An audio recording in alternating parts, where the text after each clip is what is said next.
বিভিন্ন ছাত্র সংগঠনগুলো অনেক জনকল্যাণমূলক, ছাত্র কল্যাণমূলক, কমিউনিটি কল্যাণমূলক কাজকর্ম করছে। এই প্রবণতা গত 1-1.5 বছরে পরিষ্কারভাবে বেড়েছে, সেটি আসার কথা। আমি সাধারণত কোনো রাজনৈতিক দলের অনুষ্ঠানে যাই না, এখানে এলাম কারণ আমি মনে করছি যে একটি বার্তা সমাজে পৌঁছানো আমাদের খুব দরকার, যে ঢাকা বিশ্ববিদ্যালয় সমাজকে নিয়ে চলবে।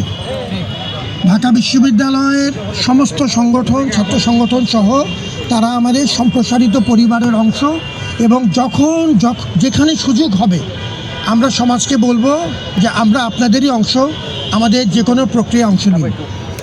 এই উদ্যোক্তা মেলার এই ক্ষুদ্র আয়োজন, কিন্তু এটি উদ্দেশ্য অত্যন্ত মহৎ, এবং আমি মনে করি ধীরে ধীরে এই উদ্যোক্তা মেলাগুলো যদি আমরা আরেকটু বড় পরিসরে করতে পারি এবং সমাজের বিভিন্ন পর্যায়ের, এখন মূলত আমাদের ছাত্রছাত্রীরা এই প্রক্রিয়ায় অংশ নিচ্ছে, আমরা চাই যে সমাজের আমাদের অন্যান্য অংশীজনরাও যেন এই প্রক্রিয়ায় আসে।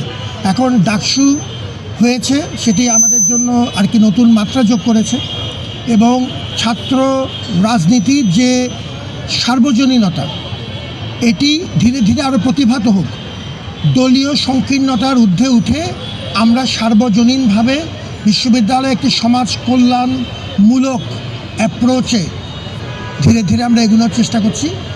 আলটিমেটলি এই কথাটি আমি সবসময় বলি, এখনও বলছি, চূড়ান্ত বিচারে বিশ্ববিদ্যালয় সমাজকে নিয়েই বাঁচতে হবে।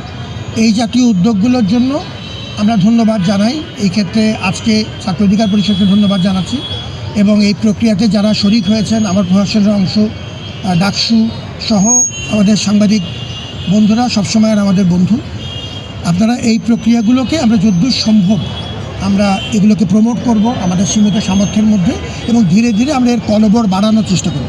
সবাই ভালো থাকুন, দোয়া এবং শুভকামনা।